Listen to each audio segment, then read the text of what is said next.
এই আমের আচারটা খেতে এতটাই মজা হয়েছে, আমি কিভাবে দিয়েছি আমার ফুল ভিডিওটার সাথেই থাকবেন। আসসালামু আলাইকুম, সবাই কেমন আছেন? আশা করি সবাই অনেক ভালো আছেন। এই তো আমি কড়াইয়ের মধ্যে সরিষার তেল দিয়ে দিচ্ছি। তারপরে আমি তেলটা গরমে আসলে দিয়ে দিব পাঁচফোড়নের সাথে দিয়ে দিব শুকনো মরিচ। তারপরে এখন আমি দিয়ে দিচ্ছি সরিষা বাটা দিয়ে তারপরে আমি ভেজে নেব। আর এই আচারটা আমি যেভাবে দিচ্ছি এইভাবে আপনারা বাসায় দিয়ে আমাকে কমেন্ট করে জানাবেন কেমন লাগে খেতে।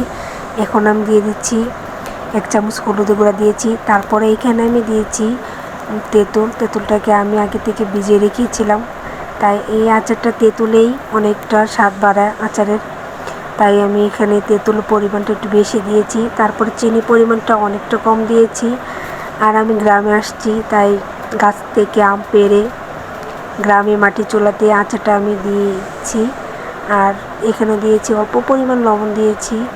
আর আপনাদের ভাইয়া অনেক পছন্দ করে এভাবে আচারটা খেতে, তার কাছে নাকি গরম ভাতের সাথে ডালের সাথে খেতে খুবই ভালো লাগে, তাই তার পছন্দই আমার পছন্দ, তাই আমি এভাবে আচার দিলাম তার মন খুশি করার জন্য। আপনারা চাইলে সবার জন্য এভাবে আচার দিবেন যারা প্রিয় মানুষরা পছন্দ করে।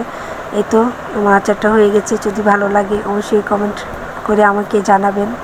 সবাই ভালো থাকবেন, সুস্থ থাকবেন। আল্লাহ হাফেজ।